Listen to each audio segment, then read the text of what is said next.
Hey, this is Matt once again. Welcome back to another video. And this is a paid request from Shawn. Thank you so much for that. For those interested in requesting any type of videos, feel free to send it either directly to my PayPal. You can join my Patreon. Got CashApp as well. Links are down below in the info box. It'll be any type of video you want. I'll get to it as soon as I can. But yeah, Shawn wanted me to do a commentary on the controversial, much hated 4.1 out of 10 on IMDb. Perhaps the most hated Friday the 13th film of all, and of course, my personal favorite, which I'll get into that, Jason Goes to Hell, The Final Friday, which I love the film. I still love the film sincerely. Yeah, there's some weird things here and there I'll give you, but I find this film entertaining. I find it fun. I find it gory. And I am watching the unrated version. 1 hour, 30 minutes, and 38 seconds. I do have a fan cut that's extended, but I figured most people won't have that, so I won't be doing a commentary on that one. But I'm paused at the beginning. And thank you once again, Shawn. I really appreciate it if you're watching. And 3, 2, 1, pressing play. As we have the New Line Cinema coming up now. About 6, 7, 8, 9 seconds in. Of course, the first Friday the 13th film under New Line Cinema, which Adam Marcus, I know he said he wanted to have like a stereotypical opening. Someone doing the typical things, taking a shower, Jason appears, and then you have this big surprise of, oh shit. Now granted, a part of it that I like this film is nostalgia. I saw this on VHS tape, the unrated version. I had heard of Friday the 13th. I knew of Friday the 13th, but didn't watch them when I was a kid. The stuff I watched as a kid was Nightmare on Elm Street, which is very like creative with special effects and crazy kills and the supernatural flavor to it.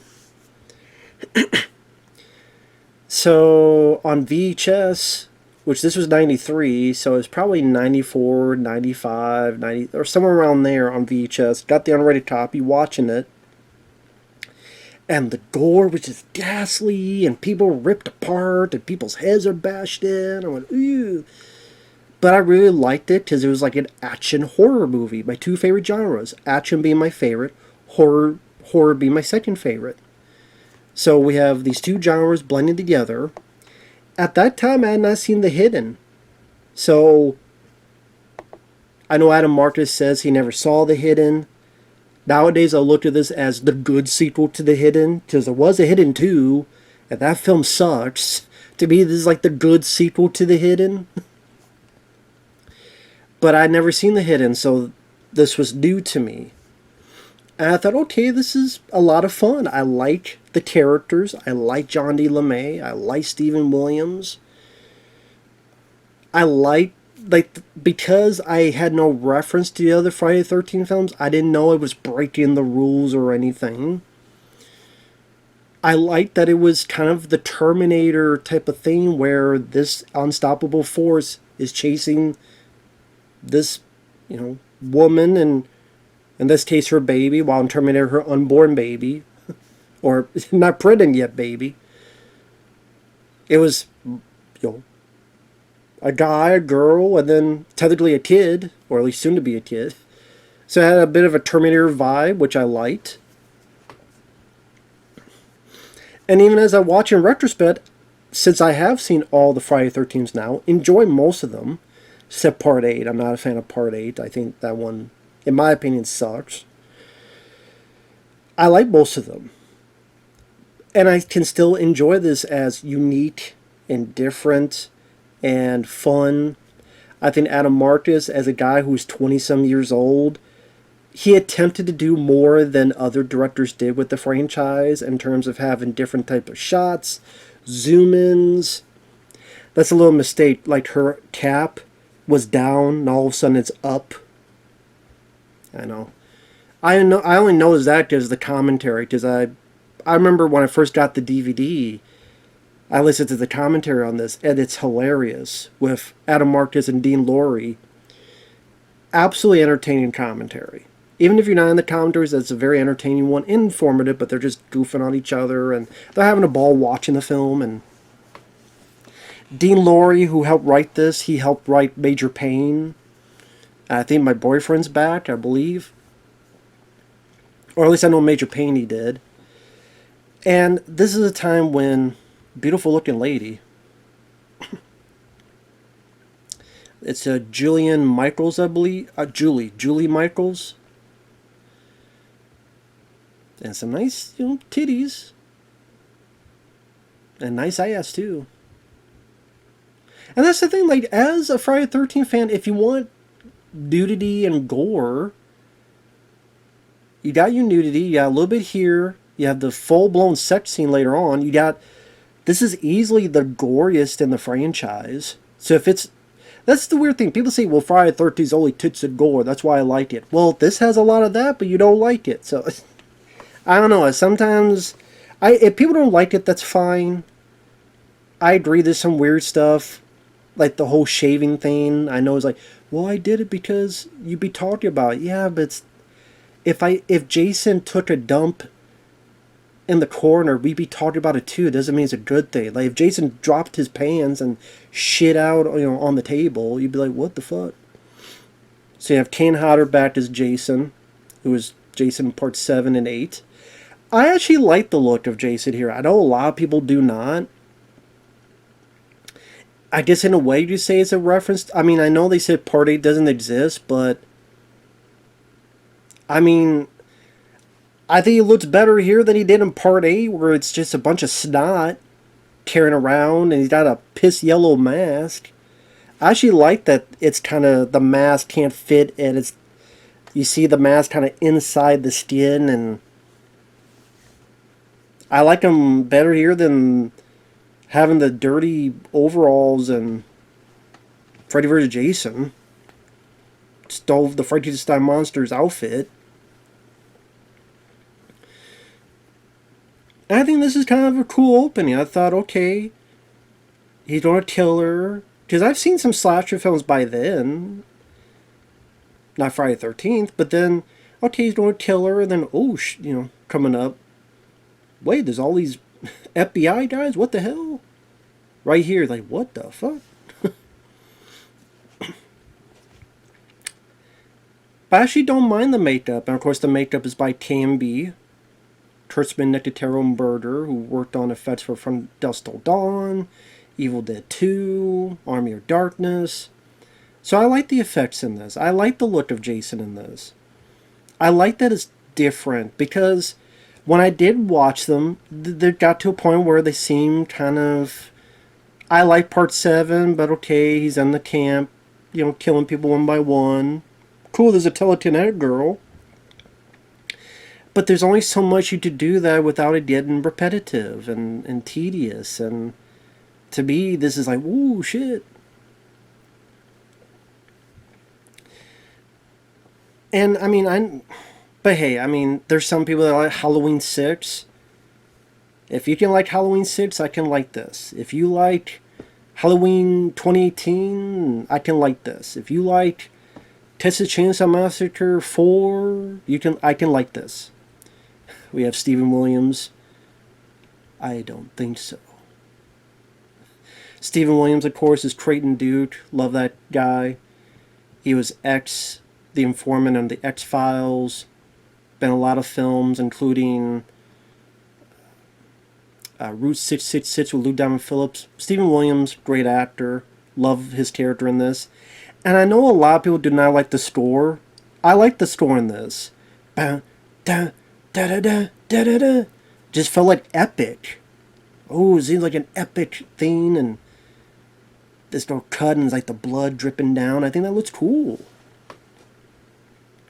Then we have Richard Gant here as the coroner, who was George Washington Duke in Rocky V. The guy was trying to be Don King. Touch me, I'll sue. Touch me, I'll sue. Rocky punches him. Sue me for what? And of course, the guy in the middle is Kane Hodder, out of the Jason garb. And it's funny later on. I always thought it was a pussy. And then you see Kane Hodder's dead body. And then the guy on the left kind of looks like Elvis. Hey, how you doing? Elvis impersonator on the left. But it's cool. Yeah, Richard Gant. I liked him as an actor. I'll say this. Adam Marcus took the chance, and I appreciate it. So, I mean, granted, Halloween Ends took the chance as well, but I don't find that film entertaining at all. I don't like the characters. I don't like anything about it. Here, superficially, I like the gore. I like the makeup effects. The actors, I think John D. LeMay does a great job. I think he's very likable and easy to root for. I liked it's a guy wanting to rescue his baby and, you know, the woman he loves, not just, I don't know what's happening until the last 10 minutes and oh shit, let's try to survive. And yeah, I like the action horror vibe to it. Even the way this is edited, I thought it was cool. Like, see little snippets and go to black to the credits. They see a little bit of it. They go. Not all Friday the 13th films have that type of editing in it. See, it's the credits now. We're back to the scene. Then we'll go back to the credits again. Even some of the humor. This guy's deader than shit. Strike that last comment from the record.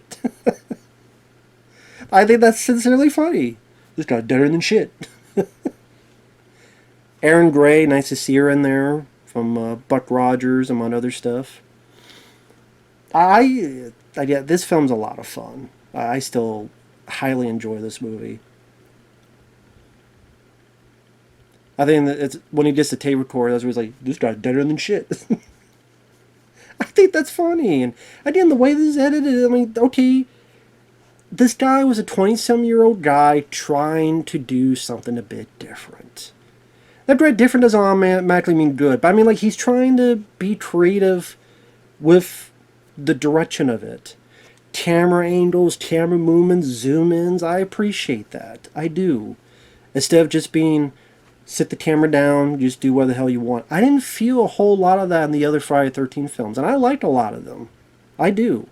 The first one I think is just okay. The second one I thought was better. 3 I don't mind. 4 I liked. 5 is there. 6 I quite liked. 7 I do like. I have the uncut version, which is looks like a VHS tape, but that's fine. I don't like Part 8. I do like, this is my favorite. Jason X is dumb fun. Freddy vs. Jason has some entertaining moments, but there's some disappointing stuff in there as well. And I like the reboot. I think the 2009 reboot is entertaining. Now, after Part 8, Jason Takes Manhattan, they pretty much Paramount said, we're done with this. They're not making as much money as we want. We put up with the controversy and people mocking us for, oh, you do Friday the 13th. Actually, I think this is like, this is when he says it. Okay, so the tape recorder's on the ground, but better than shit. There he is, yeah. Is when he's holding it.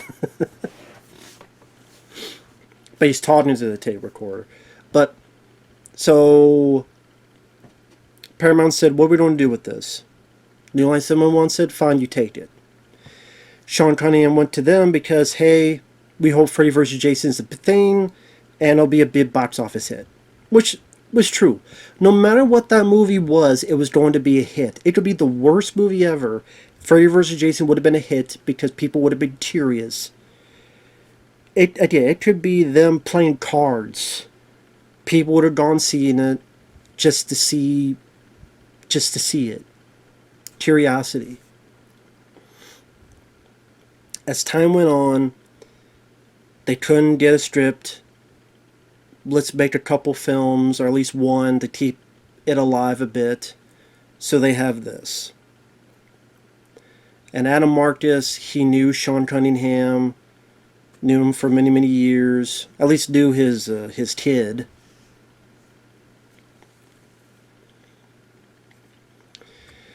And then, here's the thing though. You have Jason, but you can't use a lot of Friday the 13th stuff. You can't use the title. He wanted Tommy Jarvis to be in it, but you couldn't use Tommy Jarvis because that character was owned by Paramount. You could use Jason and whatever's with Jason, but you couldn't use the other stuff.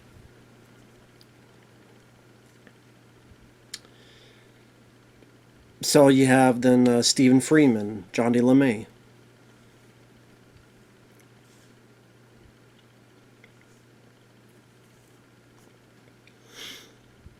And before I get into it, is you get the kind of look at it and go, being hypnotized by it. Hypnotized, mesmerized. As does look like, fuck it.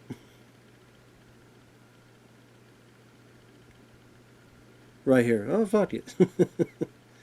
Now I think in the uncut version, there's a bit more close-ups of him munching.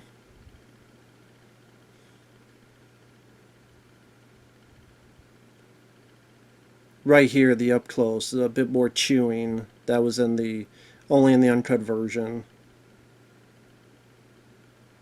Which, I mean, how nice to have an uncut version. I mean, there's an uncut version of the first film, but there's not a whole lot of difference. I thought this was also a neat effect where you have the lights under it, whatever they put under his shirt, to make it seem like it's going into him and stuff.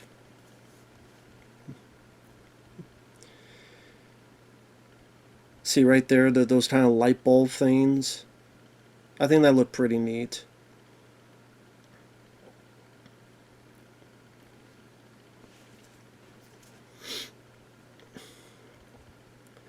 And there's Dean Lorey, the writer, who was on the commentary for it. I thought he did a pretty good job.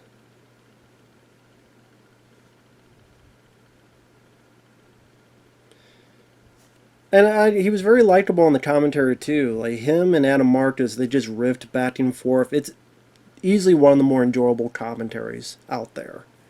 Highly recommend listening to it. And even when he goes in, he's like talking to the body. Hey, fuck.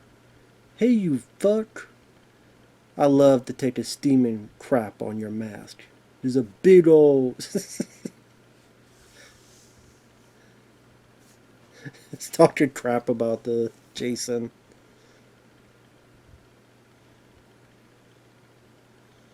Right, coming up here. Hey there, you fuck.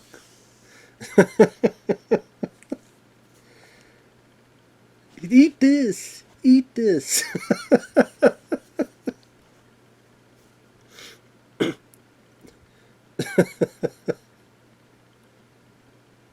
Mango-sized crap.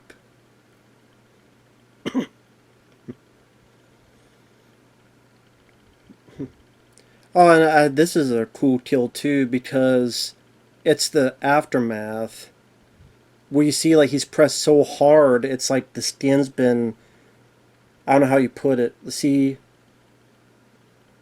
it's put so hard, like pieces of it have gone through like this. Like this, if that makes sense.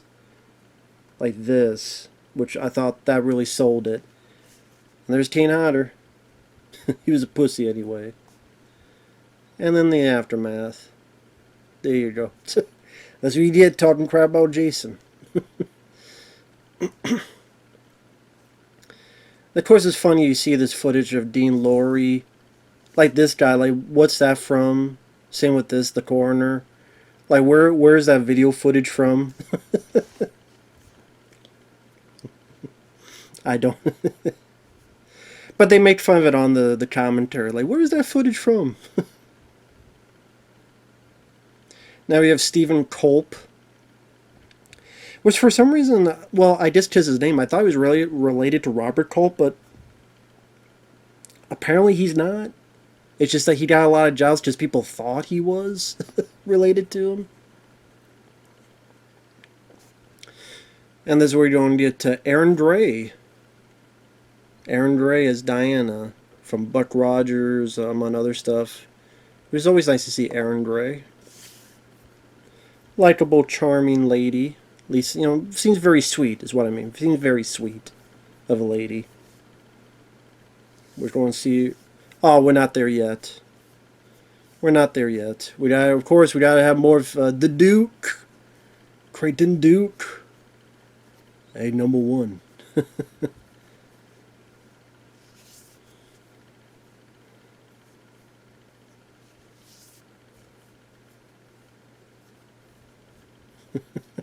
this is really responses.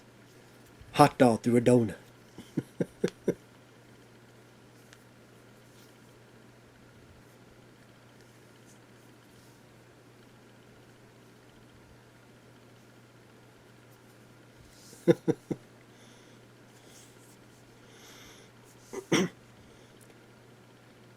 I mean, Stephen Williams, he just really sells it.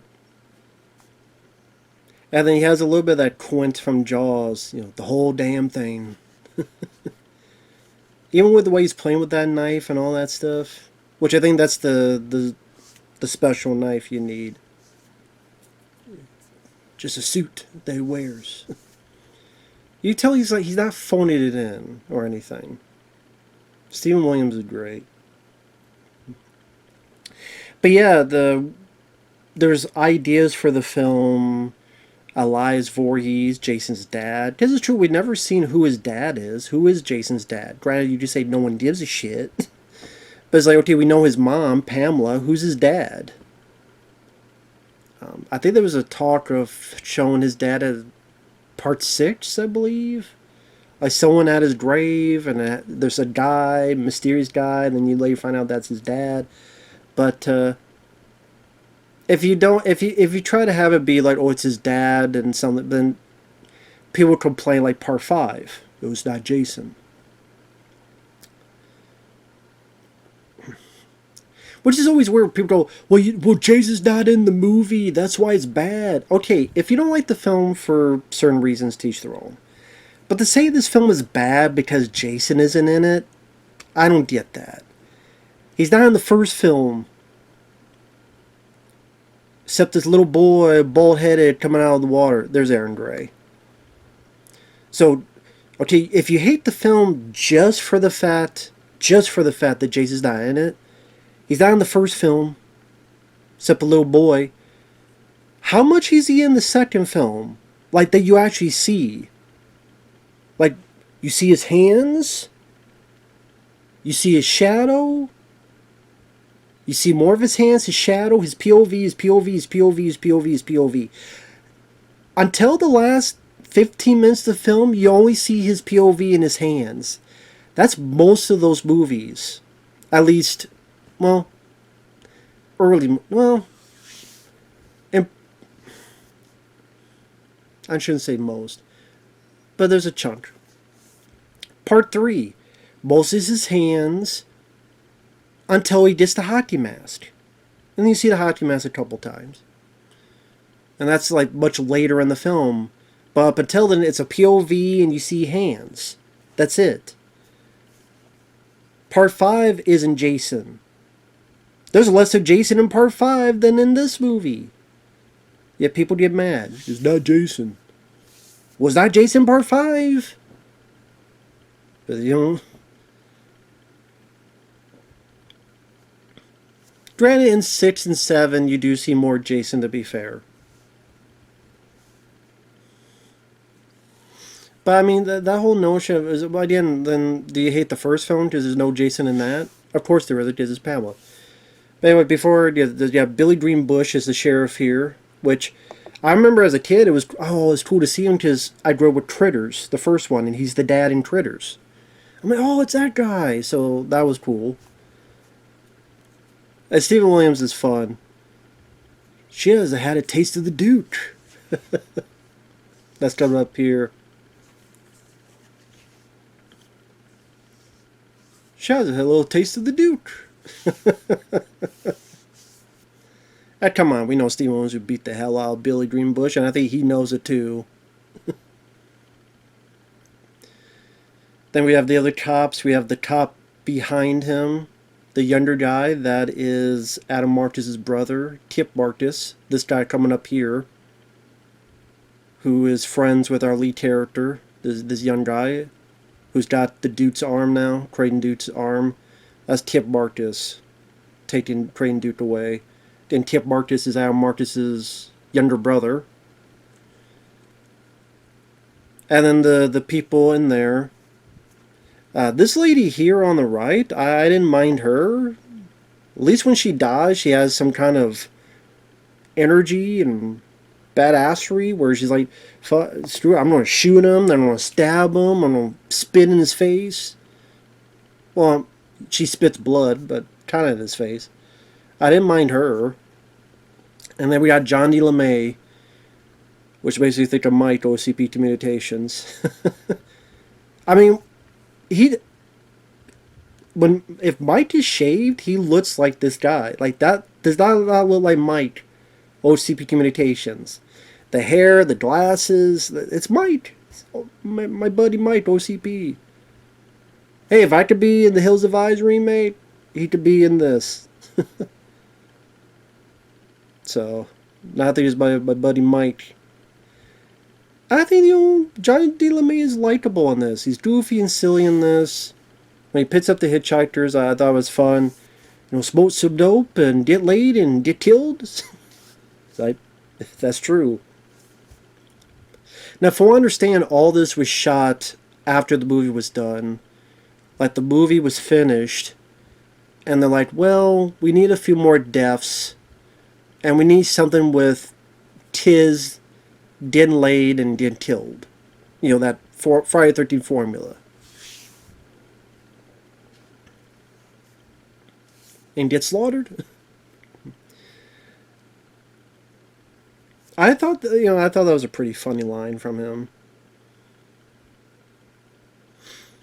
Now, I believe the two people there in the back, I think on the commentary they said those two used to be boyfriend and girlfriend, but they had broken up. So then them having to do the sex scene was a bit awkward. And, this other girl's obviously flirting with him, but he stood his course. And is rewarded because if he went with him, he would be dead. He would have been dead. Dead as fuck. But yeah, I can't. I like John D. LeMay's character. I did not see the Friday the 13th TV show, which he was on, so I didn't know him from that. I had heard of the show, I just didn't know what the hell it was. And I'm like, wait, it's called Friday the 13th, but has nothing to do with the show? I mean, with the movies? What the hell? Why? That just never made sense to me. But, John D. LeMay will never see this, but if you ever do, dude, I think you did a great job, and my favorite character in the entire franchise. Easily my favorite character. Because, again, I think he's at times funny, he's relatable, he's likable, he's easy to root for, and his mission is simple but pure. I want to rescue my baby. As well as, my ex, who to be bitchy at times, but rescue my baby. It's hard to get mad at a character like that. So while we have our three teens, well, they're probably in their 20s, whatever, but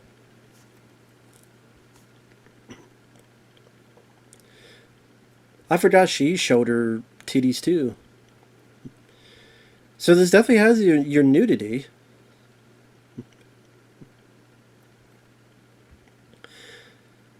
Which the hell, I mean, not all Friday the 13th films had that. I mean, did Part 8 have nudity? Kind of when the girl showed her body with the stuff drawn on there, but you didn't see the titties. No, I don't think you had nudity in Part 8. I don't remember seeing a lot in Part 7 or 6. Now that I think about it. Did they have nudity in 6, 7, or 8? I don't think so. I don't remember them having it. Close with Part 8, like I said, but I don't think they did. And this had quite a bit of nudity, so there you go. But yet this is so horrible. Again, if you don't like it, teach their own, but I'm going to defend it a bit. Come on. If someone gets ragged on so much, I think you'll have one guy like me defending it. That's fine. Not doing it for... I mean, again, we all have our different opinions, and that's fine. We all will like different things. We all will hate different things. It's not like, oh... It's not like I think Adam Marcus or John Dillon, like, they're going to see this commentary and go, hey, yo, we need you for this. No, it's like, just me giving my honest opinion. And if, like everybody. Well, at least everybody should. Just give your honest opinion. You like what you like, you don't what you don't. But, oh yeah, with the script, apparently, like, they want to do the father, but like, people may not like it, like Friday the 13th Part 5.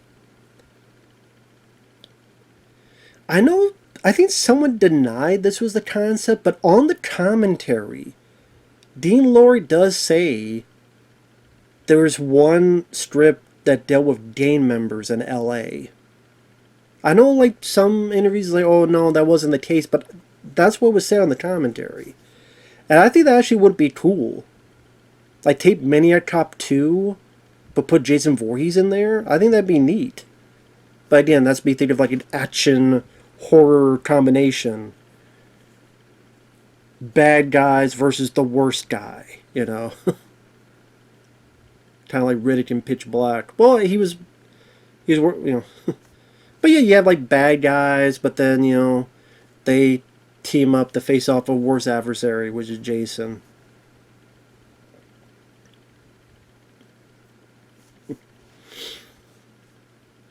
And there's like, I just imagine like a police station sequence like the Terminator, where Jason just massacres the whole police force, and like all sorts of creative kills you could do with that.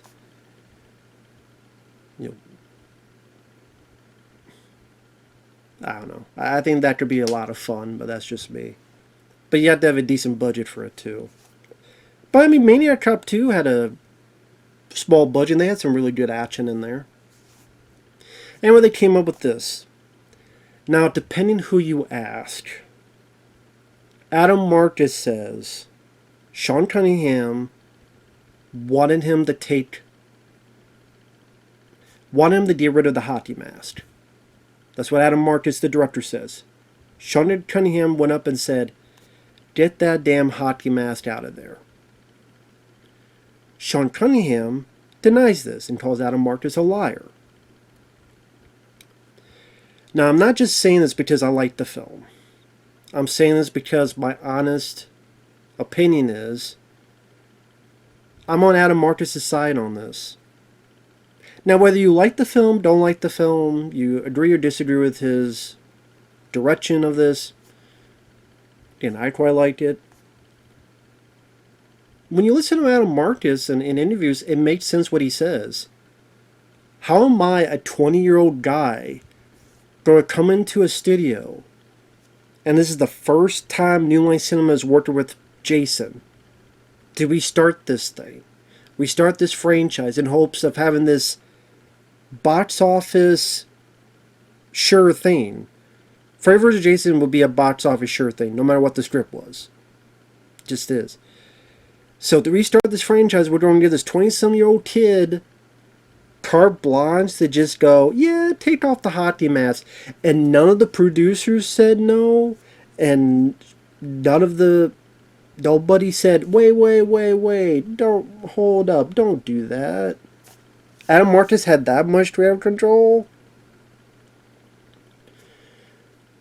Or, like, okay, you either buy that, which is totally ridiculous. The 20-year-old guy's like, yeah, they just listened to whatever I did, and I somehow overruled them, even though I'm a newbie, I'm a rookie. By the way, I remember, like, being a younger kid and watching this, and probably one of the more, because there's actually probably one of the more graphic sex scenes I had seen as a kid, first time through.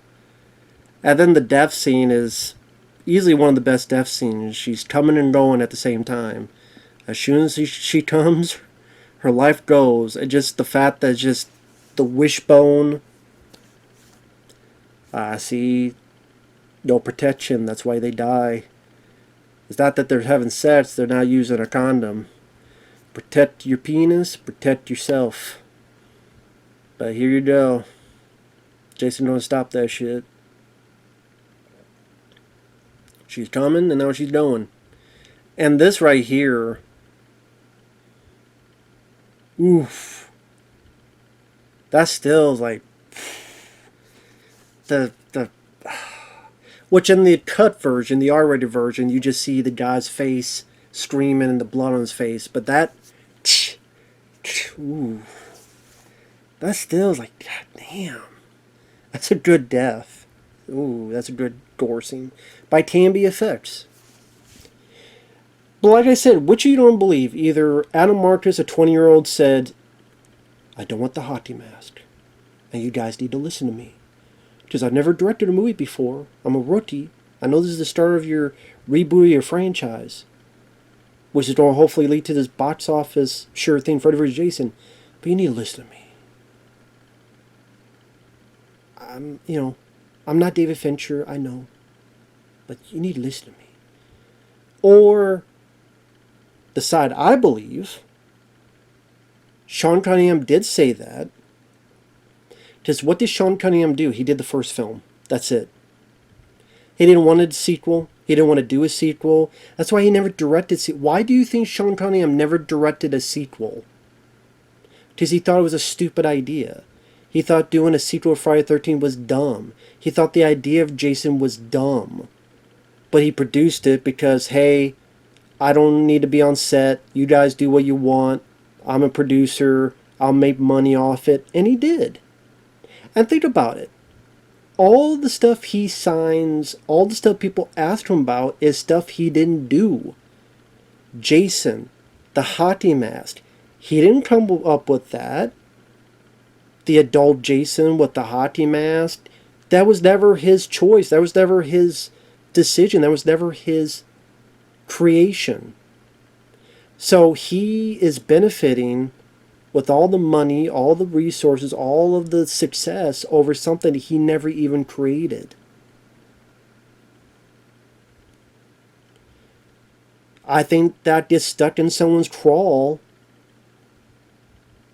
I'm not saying people call him a phony or a fraud or anything, but I never put Sean Cunningham.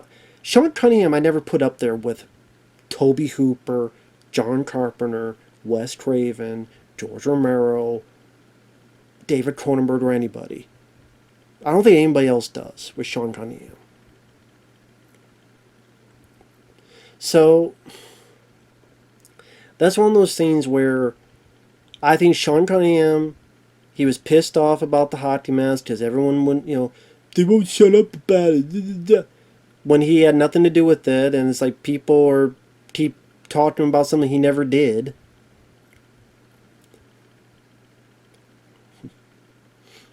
And now that Adam Marcus said that, which would be an unpopular opinion, that's one thing. I don't know how the hell you misspell Voorhees. I think they mentioned on the commentary because there was second unit stuff, because apparently the making of the film, it had to be in a, I'm not sure in a rush, but it was in a way ambitious movie. So I think some of that's done with second unit and just didn't have time in a rush. But that was just a bad mistake. Voorhees with one O. Maybe when we made it, they needed hooked on phonics. Maybe based on that, they can't spell. I mean, hell, they have a comedy coming out with Jack Black called Dear Satan, where a kid spelled Santa as Satan. Now, before I go on, yeah, this is one of the few things I don't like is I do think this is stupid, him shaving someone. I know Adam Marcus says, well, the reason he did is because he knew people would be talking about this scene. But like I said, if Jason went in the corner, took a dump on a newspaper, and smeared it in someone's face, we'd all be talking about that too. That doesn't mean we want to see that. If Jason took a piss on a dead body, if he can piss, if Jason was a necrophiliac and fucked a dead body in the ass, we'd all be talking about it. Doesn't mean we want to see it.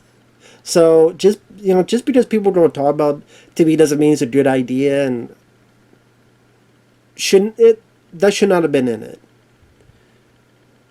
But even in a fan cut, you couldn't take that out because then all of a sudden it's like, well, wait a minute, this guy does have, does have a mustache for some reason. That should have just leave the guy with the mustache and or just don't have him just say, okay, take the mustache off before we film, have no mustache for the entire film, and then he dispossessed, and there you go. So that's one thing that I don't like in the film, I can say.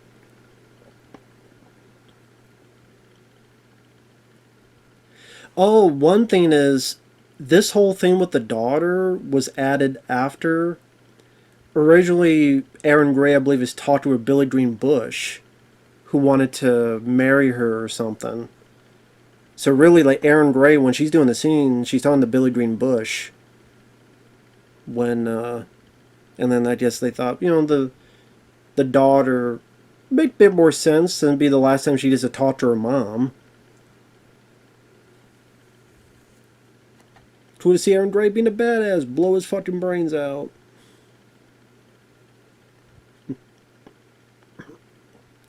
Plus, to introduce her and the baby sooner in the film.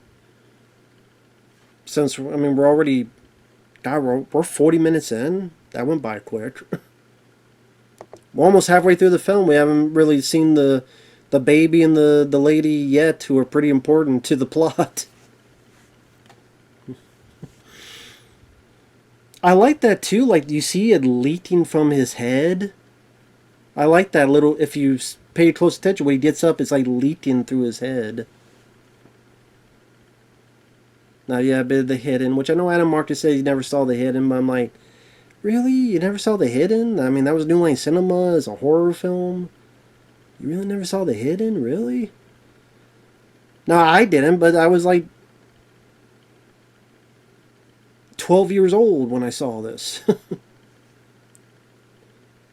And that's why I like John D. LeMay. Like, he's trying. He gets his ass kicked, but he's trying. He gets be able to get back up and try again.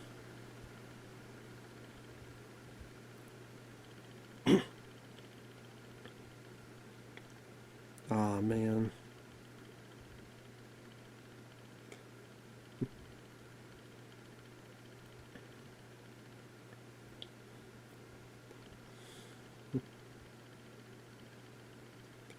There you go.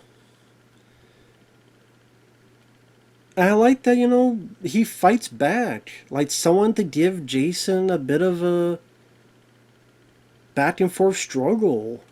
That's nice to see. It's nice to see.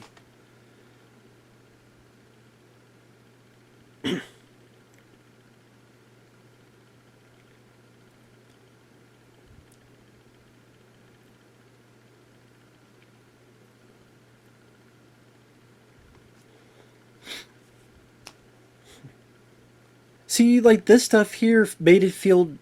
It wasn't the typical by-the-numbers Friday the 13th film. It was the story of a guy wanting to protect his child from this monster. Like, that was appealing to me.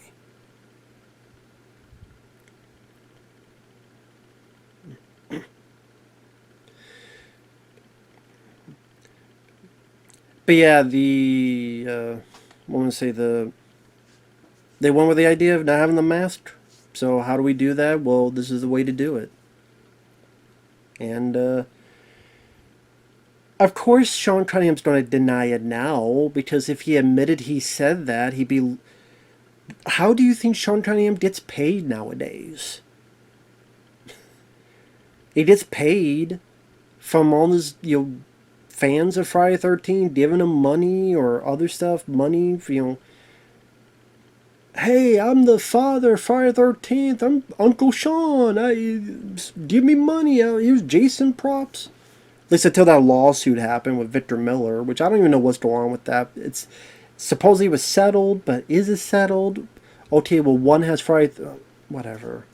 I don't know.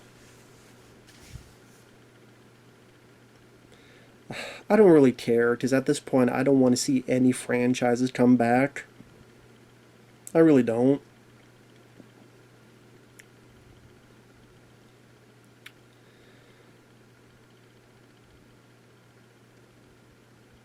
this is a hell of a view. This big, massive blood spot. At this point, I would just I would just take in a knife, cut the whole piece of the rug, and throw it away. Cleaning up ain't gonna do much good, man. Just get a little box cutter and just cut that piece of carpet and just throw it away, man. Apparently, I don't know if this is true, Lorey Holden was up for the part of Jessica, Kari Keegan's character. Now, Lorey Holden, she's the one who played Marita Covarrubias on X-Files. If that's true, that'd be interesting to have two X-Files informants in this. Kari Keegan does okay, but I don't know, just the way her character's written, she comes off as a bit unlikable. Where I think because she distrusts her, like, because it's just that we know John D. LeMay Stephen's character is right, and how she never really seems like she loves him or likes him, kicks him out of the car. Not gonna let you with my baby. I never really get the sense that she ever liked. Like, you get a sense that he loves her and cares for his baby. Many times you get a sense that he cares for them. But I never get a sense that she ever cared for him. So that's what always one of the things that bothered me is that I never get a sense that she ever liked Stephen. And this guy, I mean, this poor guy, man, is like his ex and his baby and just all the stuff he goes through. He gets in jail. He's framed for a crime he didn't commit. He has to break out of jail, shoot himself out of jail. Gets his, shoots the possessed Jason. Break his finger, gets his fingers broken. Goes through all this, getting the shit kicked out of him. He does a lot to, I don't know. Like Kari Keegan, Jessica, like, give him a little bit of love, man. Give Stephen a little bit of love for all the shit he went through for your ass. And the baby as well.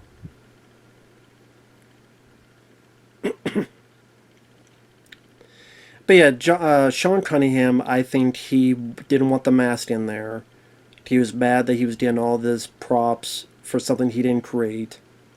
And then plus he would have a scapegoat, Adam Marcus. Blame it all on him. Blame it all on the rookie guy. Blame it all on the young guy. The young dumb guy.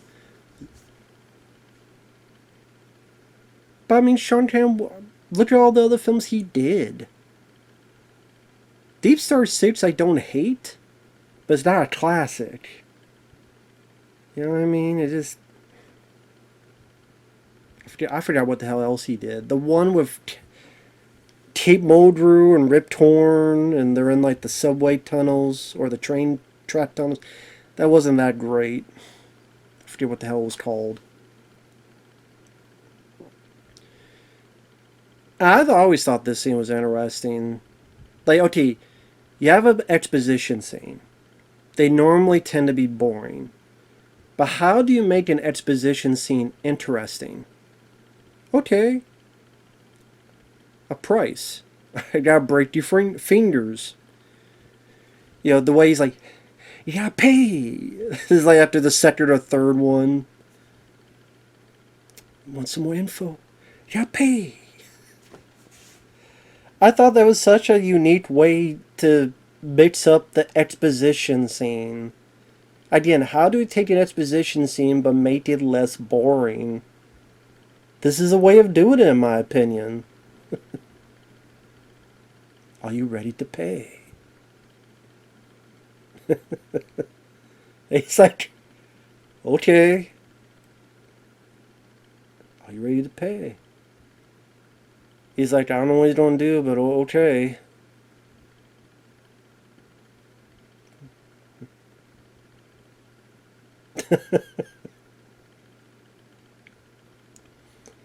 Like, to me, it's like, has a dark sense of humor, but gets the exposition out of it. So, yeah, it doesn't. If it was just them talking in a jail cell, whatever. But this adds a little bit of extra, again, sense of humor, originality. I can't think of another scene that, you gotta get your broken fingers in order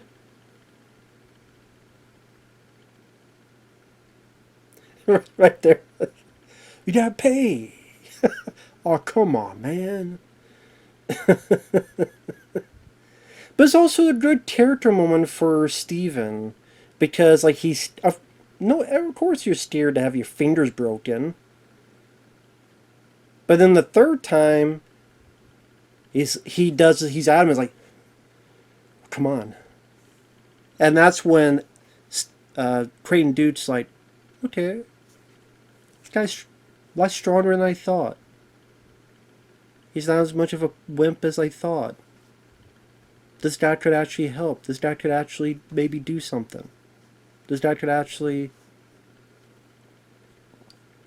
like, in a way, earned Creighton Duke's respect. In a way.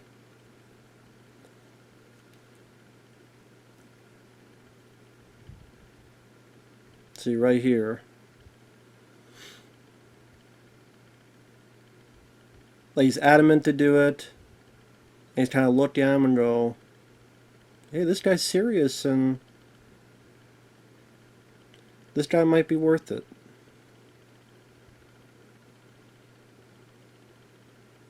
I like that. It's kind of an unspoken thing, but it's a nice bit. But that's why I do wish we could have saw more of these characters together. Because Creighton Duke kind of disappears for a bit. Because you see him, like, knock out someone to escape the jail. Then next time you see him, I think he has the baby. So I do wish we could have seen more of him in the film. Or hell, I would have liked it if he lived at the end. Like, maybe he's hurt, and he's helping out Steven some way or something. I don't know. I know there was supposed to be a documentary made about this film, but I don't know what happened to it. Now, granted, if it's a documentary that's just going to shit on the film, because it's, okay, for example, I'm a fan of this movie, Leviathan, right? Scream Factory released a Blu-ray of this back in, years and years ago. There's a 50-minute documentary on the effects. And it was just the effects guys talking about how much the movie sucks. Which, I'm a big fan of that movie. I love that film. I know it's your opinion, guys, but I didn't watch this to watch you just shit on a film I liked for 50 minutes. I like to hear the effects, how it's made, but I actually like the film. But, I guess people's opinion. I mean, if I'm watching a documentary on Howard the Duck and people are crapping on it, I'd be fine with it because that'd be interesting. That'd be hilarious. So I get it. It's all in the eye of the beholder. So, I mean, again, if they're just crapping on the film, I'm like, eh. Because I actually do like the film quite a bit, but anyway. Now, these two here, you have the woman on the left, which I guess in the script is supposed to be a guy that owns the diner. But it's like, hey, this girl came in, Rusty Schremer as Joey B. Which I liked her. I liked her, her attitude.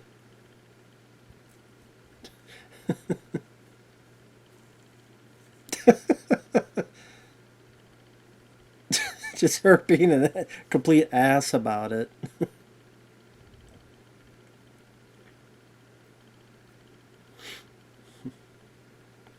Yeah, I liked her. I thought she had a nice, like, attitude, personality to it.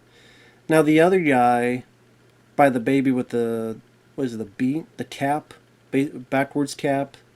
That's so that's Rusty Schrimmer. This guy here, that's Leslie Jordan, which I saw him in a lot of TV shows back in the day. A lot of TV shows. I can't remember them all, but I mean, I think he was on like some episodes of Lois and Clark, among other stuff. But he was in a lot of TV shows back in the day. This poor baby, like, put into this damn... Isn't that box for, like, bananas or something? Putting this poor box in the back room. And look at that damn TV, man. What kind of TV is that? I mean, I know it's 1993, but damn. But I thought this was a nice scene. Him getting to see his baby. Because to me, this one made the movie for me. A guy wanting to rescue his child. I thought John D. LeMay played this very, very well. Even this bit here with his father had a chance to see and meet his kid.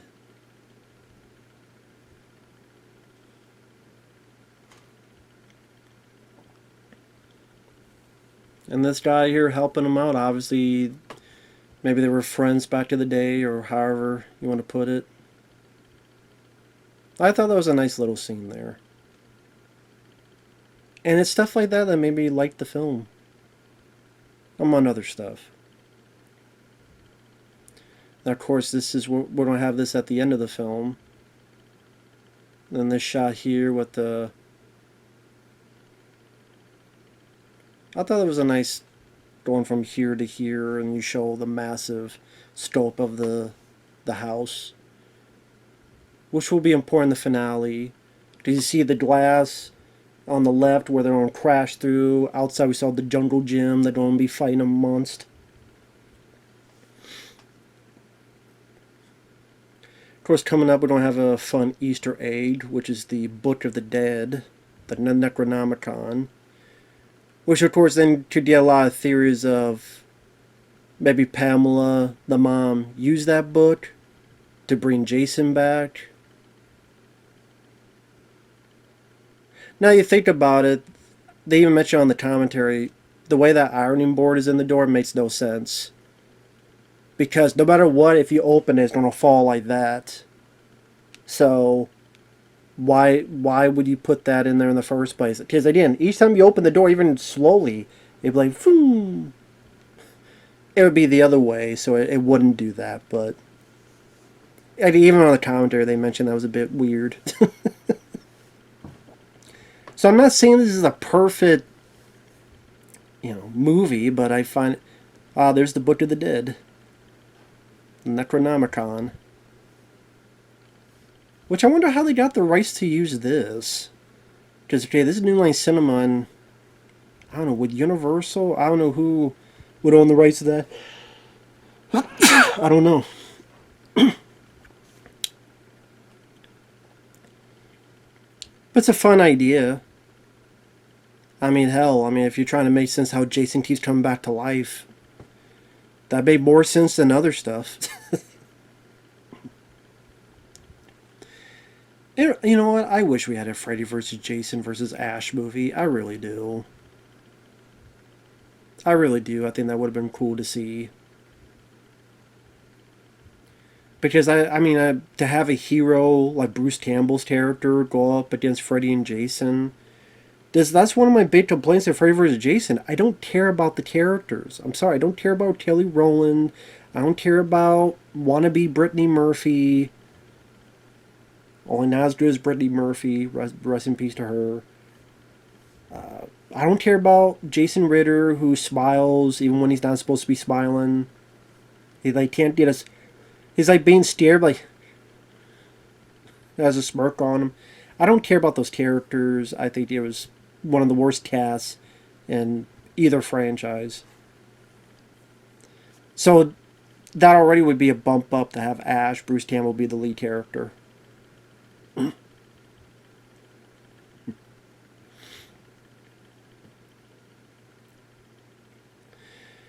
So, of course, you have Stephen Culp here being a despicable guy who's going to get his just desserts.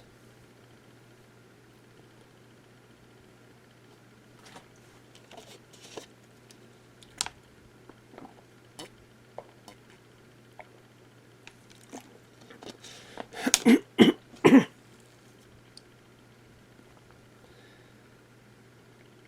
I thought this was a cool effect coming up after the possession angle. The hidden bit.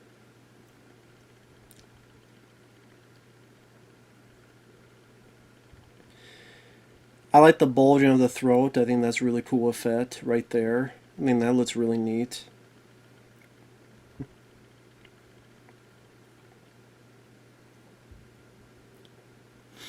And the way this guy melts, I thought was really grisly and just very gory.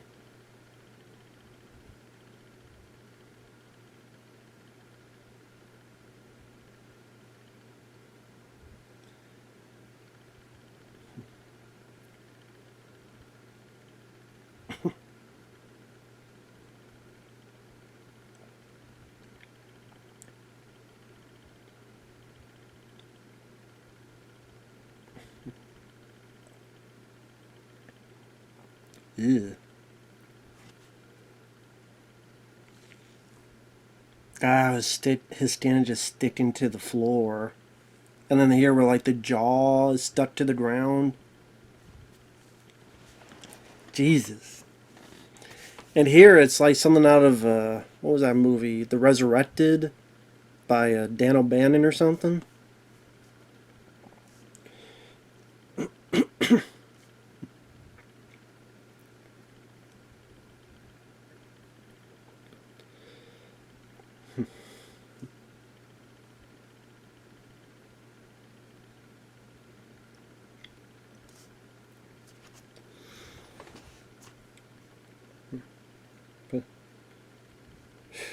But yeah.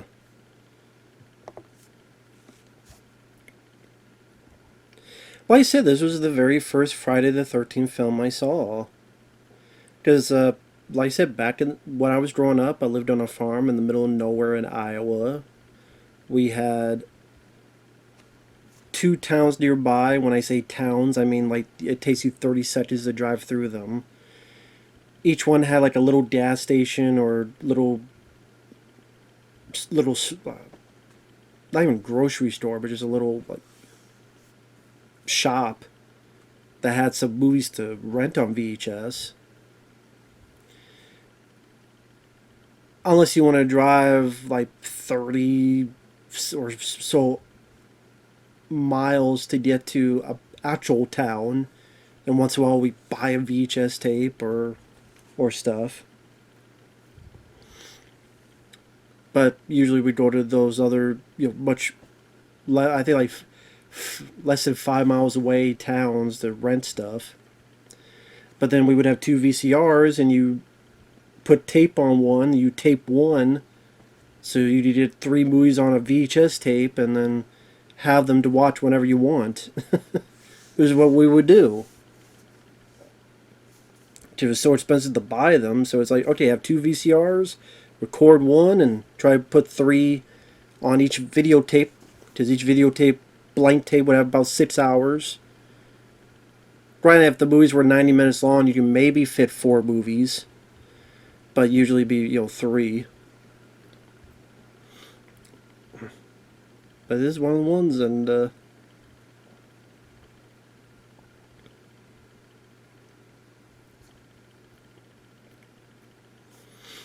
there's a lot of, I liked the gore. I liked some of the action vibe they had, and a lot of the other stuff I liked about it.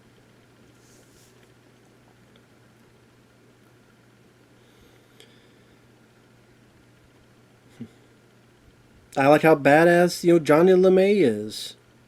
And always, doing something to ruin Jason's fun. A man of action. I would say the closest you got was Tommy Jarvis. But the thing with, like part 4, it's Corey Feldman who really doesn't do anything until the end of the film. Part 5 is a guy who he don't even know if he's a killer or not. Part 6, Tom Matthews is cool, but it's his fault Jason's killing in the first place. Hell, you say it's his fault that Jason's here now. I mean, I still like Part 6 quite a bit, but it is his fault. So here it's like you have the first guy who I could 100% root for. Well, I root for Tom Matthews, Tommy Jarvis, like, 70, 80%. But here's like 100% root for him because he did not do anything wrong. He wasn't part of the problem. He didn't cause it. He's just a regular guy who is in a shitty situation, who's trying to... And even this, like, he's telling her the truth. He saved her life. He saw how that guy was. Stephen Culp grabbed her. What do you think he was going to do when he grabbed you, lady? You thought it was going to be an episode of Power Slap to turn you into Sloth from the Goonies? Did you think he was going to have some roughhousing kissing? What did you think was going to happen when the guy, he got blood on his face, he grabbed you? What do you think was going to happen? Snoochie boochies? And she still kicks him and throws him out of the damn car. Right here. Or punches him, but then, out of the damn car. I mean, but yeah, I feel bad for this guy. I'd be like, fuck this lady, just save your baby. That's the thing. If she died, but he saved his baby, I wouldn't have complained. Because I don't really like her. I like him. I like Stephen Williams. I like the baby. That's the three that should have lived. If Kari Keegan's character died, that'd be fine. Oh, there's Adam Marcus himself, I think. Right there in the back. Yep, right there. Right in the back is the young Adam Marcus, our director. There he is.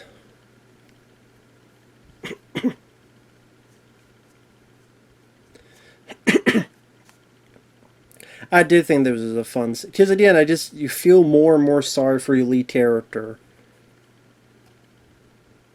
Like, he's told the truth. He saved this woman's life.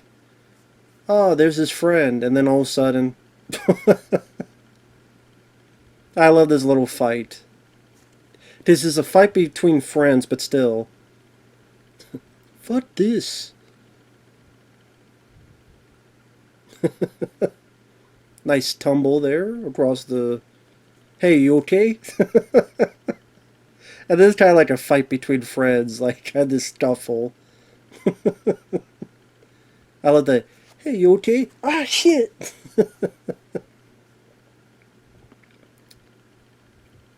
And then here you don't get a little bit of that John Woo moment, because, yeah, I remember this is 1993. Maybe they were filming in 92 or so. So, John Woo, Hard Boiled had come out. You had The Killer. You had these other John Woo stuff, so...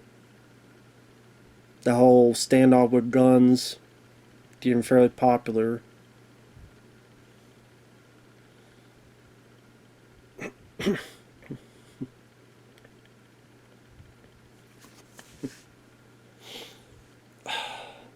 And this film is not boring to me. It's so much fun, and I think it's very underrated. I do not think it deserves a 4.1. I think, to me, that's ridiculous. Oh, Adam Marcus, he's going to save the day. Now, he's probably still alive from that. But this, he's like, fuck on my face. Got some blood on the locker there. Billy Greenbush. Does a bit old...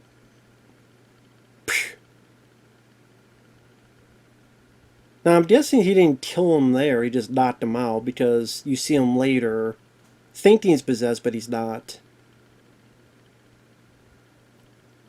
Now, this is a hell of a hop. Right there. Rubber band cuffs. But, it makes for a cool moment here. Like, this is like nice Terminator moment. Pew, pew. Great blood squibs. Multiple blood squibs. See, a low, horror film can do this, but big budget films can't have squibs nowadays. Well, that's pretty badass. Got a bit of slow-mo there. Slow-mo with the headshot. Get some nice style there. I think these two are like radio personalities. And there's Adam Marcus. Yeah, I think these two are like radio personalities or something. And then, don't have... Here you go, Neil and Bob. Cool makeup effect. Yeah, there's Adam Marcus. Oh yeah, he's the one who's going to get knocked out by the Duke. Ooh. Nice left hook there.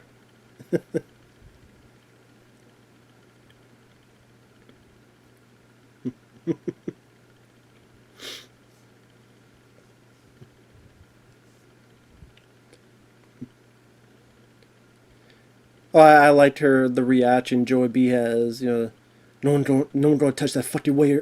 What's it? That fucking ray of sunshine.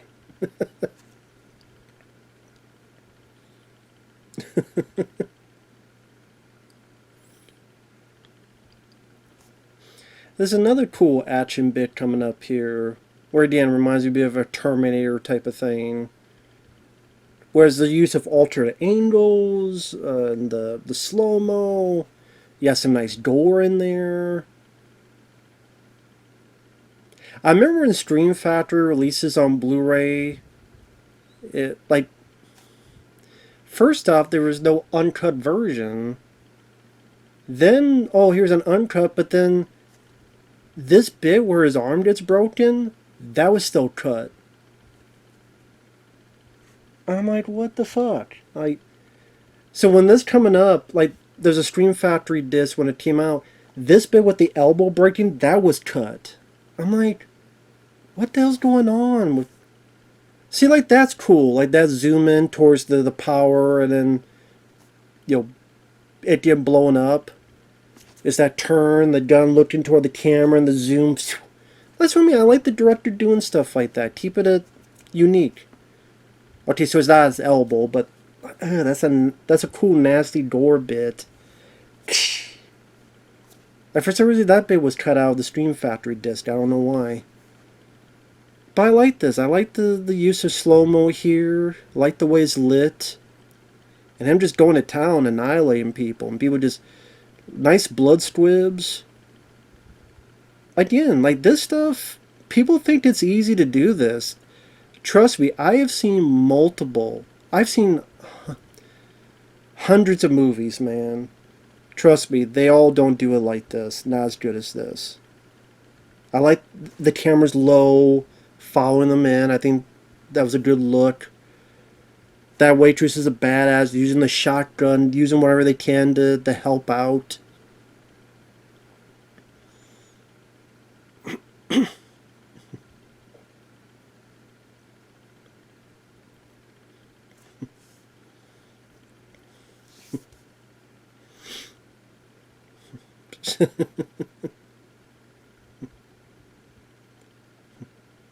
At this point, I would just run. And you get two pretty good deaths here. Apparently, Leslie Jordan did not like getting his head dumped with this. But this is a great death. This. Of course, she was the motor mouth, so her chin mouth just gets completely pushed in. Now, you don't see a lot of the makeup effects on Leslie Jordan, but, you know, him being balled up ain't too bad. And this waitress doing what she can. Like, wounds him with the shotgun, then to the face, giving them time to escape, gets a little spear. I liked her more than Kari Keegan's character. Like, she's a badass. Now, I would let go and get the hell out of there, but...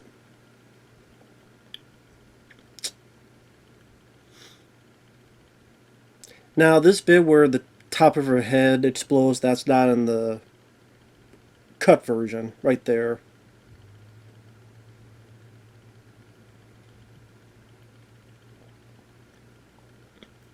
But, I mean, that waitress tried at least. Hell, a lot more than many other victims. Shotgun, spear, I mean, she tried at least.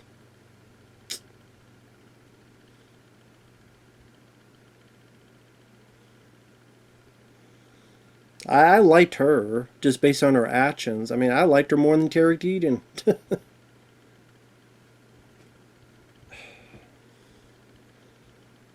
Now she got her ponytail like she's Sarah Connor. And yeah, why don't you tell Steven? Why don't you tell him? Why are you going from him? How many times does he need to save your life? This is what pisses me off about her. Well, wait a minute. The note did say come alone, I think. So there's that. That's a cool shot with the way that's lit. With the light behind him, you don't see his face. Alone, yeah. Sure, it did say alone, to be fair. I like that. The classic machete. Such a great moment. Get away from her, motherfucker! That was like, yeah! God, there's only 16 minutes left of the movie. This went by quick. I can't help it. I don't know why it is, because we all have our different opinions. What does it matter if people don't like the film? It's not like, if people liked it enough, I get this percentage. I see the hard work these guys put into it. I see John D. LeMay and Stephen Williams and the way the scene's lit and the way a lot of these scenes are edited and the makeup effects. I see a lot of good in this. Compared to so many films, I get so much praise that I don't understand. Yes, that includes films like Longlegs. That includes films like fucking Hereditary. I see these films and I go, I'm sorry, I don't get that. I don't. Because I don't find them entertaining. I definitely don't find them scary. I just don't get it. But, you know, it's not my job to get it.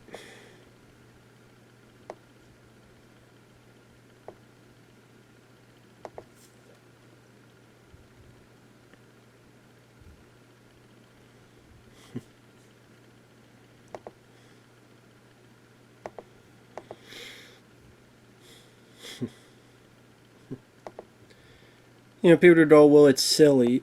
Aren't most Friday the 13th films silly in some way? Are they really? In some way, somehow silly? Maybe because I don't look at Friday the 13th in the same way as a Nightmare on Elm Street or Halloween. Like, Friday the 13th, the original, I think is just okay. I do. I always thought it was just okay. You know, typical characters, typical, you know, tropes, you know, because it was still new and fresh at that time, of course. Good score, nice effects by Tom Savini, and Pamela, the actress Betsy Palmer, with the 5 minutes she had, did a really good job. So there's merit, and I liked it. It's okay. It's just, yeah, I thought part 2 was better, 3 and 4, 6, you know, I thought a lot of them were better than the first.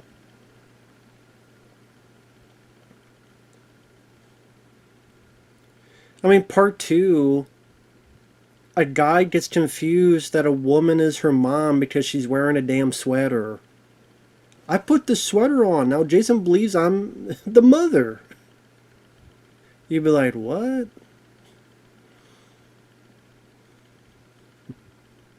Part 3, you know, you have the 3D effects that, you know, pop out at you, you know.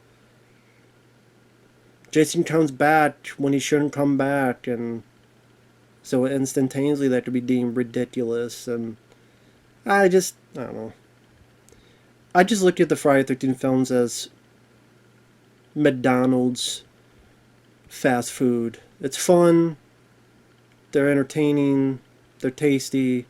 They may not be good for you, but yeah, it's not a whole lot I hate about it. Except part 8. Now, of course, this is the cheat where Jason talks in both of these, and you're like, okay, when did Jason ever talk? Which is a cheat, I know, it's a cheat.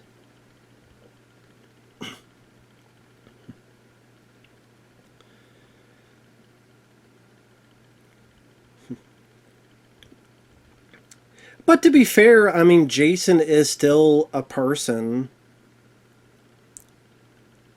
Meaning, you know, as a kid he talked when he's drowning in the lake. Even JCT's Manhattan, didn't he try out Mommy? When he's burping up all that water. Remember that?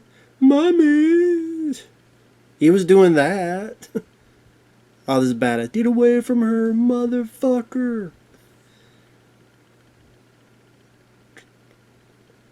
Nice slow-mo, great bit with the machete, and this is a cool effect moment. Really cool effect moment. I think that looked really neat. Good fake head. I know there's more to this scene, where this creature grew to be a bit bigger, and you saw more of it running around and them chasing it. You actually see in the trailer, like you see up close if it kind of raises its head like this. I know there's more to this scene. It was a bit longer, I know.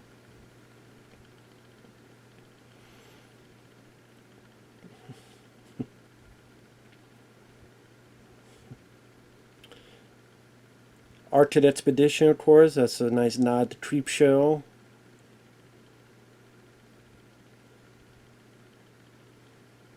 Kind of like the idea this is in the same universe as Creep Show and Evil Dead. Right up her snatch. Like that, you know.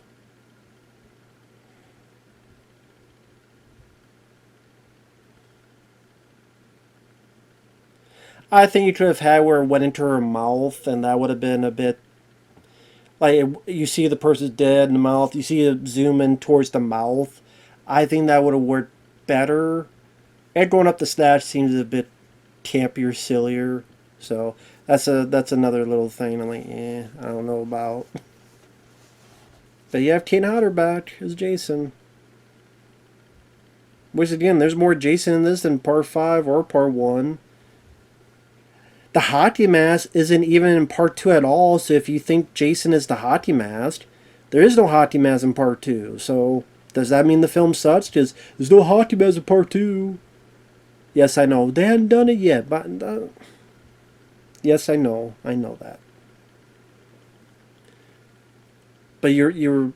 It's not like you retroactively hate it because it doesn't have a hockey mask. Unless some people do, and I don't know. Poor dude. Hate that they killed him off. Yeah, I wish we could have seen more of Stephen Williams in this film. A bit more of him and Stephen working together.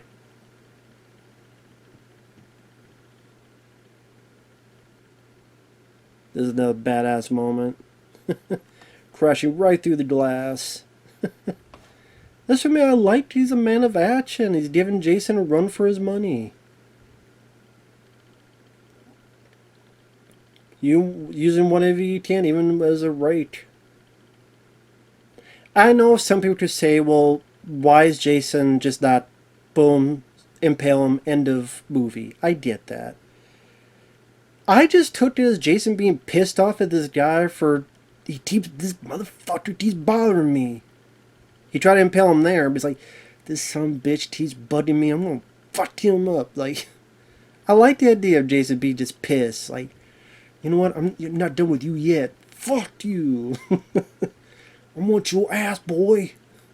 You pissed me off. I'm gonna wreck your shit.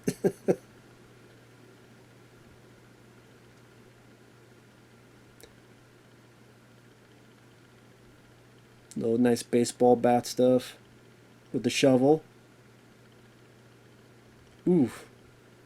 It's like, fuck this, I'm gonna do it with my hands. Think I'm done with you, boy?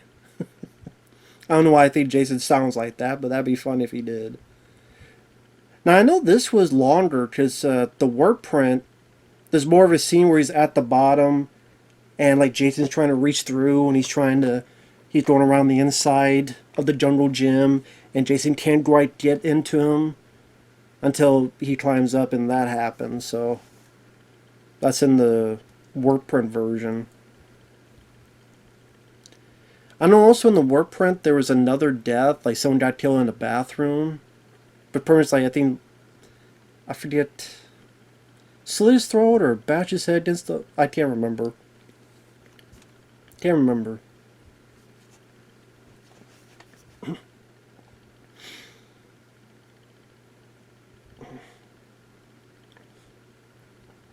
Again, I was going to watch that cut, but I'm like, well, not many people know would have, nobody else would have that cut, so how would they follow along?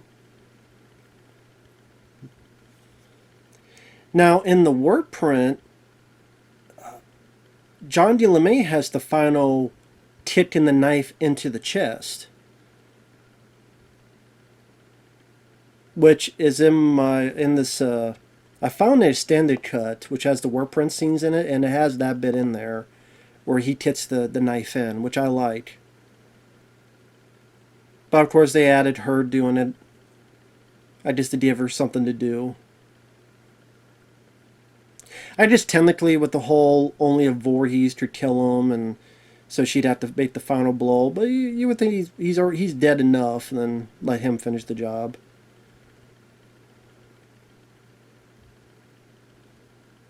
I know this bit's a bit longer in the work print as well. I think you see more demons like come out, their faces and stuff. To me, it basically looks like the Thane from Fantastic Four grabbing him. But I know this seemed a bit longer.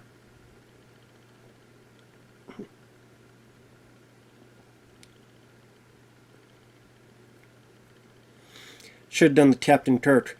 I have had enough of you. From Star Trek 3. I think when you see this light dissipate, you see like a hockey mask. When it dissipates like this, when it does like this, for a brief bit you see a hockey mask. Which is kind of a cool little detail. This is probably the only time she ever seems like she likes the guy. It's like about time. Give him something. You better give him some gray head afterward for like an hour. After, clean up a shower and stuff and make sure the baby's safe. For a split second, I was thinking, is the baby there? But of course, it's in his Steven's left arm.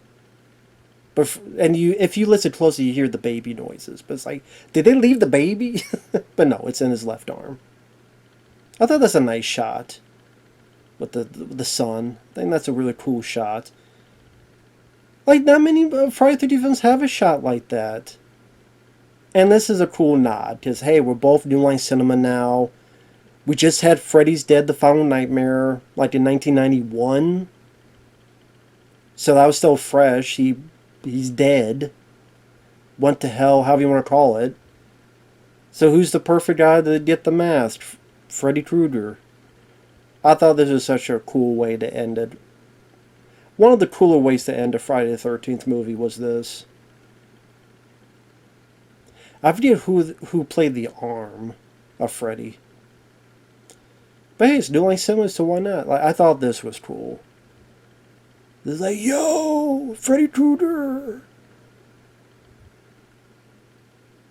I got your mask, boy. What you gonna do about it, sucker? Come and get it, bitch. And then they tried to make more Freddy vs. Jason. Wasn't pan out, so let's have another one with Jason X, which I do like. There's some bad special effects. They had a low budget, but you know what? I thought it was a B movie, fun, dumb movie. I do. I like Jason X in that fashion. It has its issues, but I can have fun with it. It's not like a 5 out of 5 star movie, but I have fun with it. But that Jason Goes to Hell, like I said, that went by quick. That went by fast. Yeah. I don't know what else to say other than I enjoy this film. I think this film's underrated. I think this film's fun. I doubt anybody will be, at this point in the commentary, listen to me. But, oh well.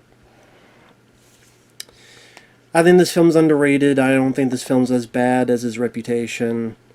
And, again, I know that one dot. I know also, apparently Arrow Video is doing a 4K of this film.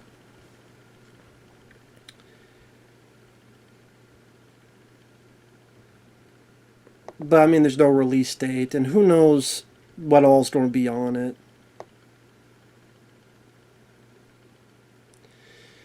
Four-tier release, color timing, cleanup with cinematographer. It's the uncut version. Yeah, there's no word on release. There's no word that there will be any features. But either way,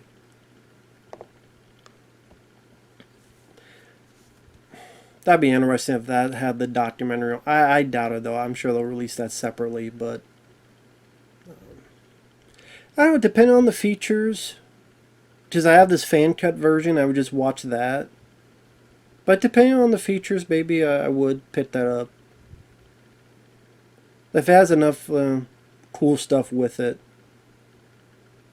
Just don't have it be like 80, 70 bucks, like a lot of this shit is nowadays. But yeah, I love this movie. I do. I think it's a lot of fun. Thanks for watching. Take care, and we'll see you guys later. Bye-bye for now.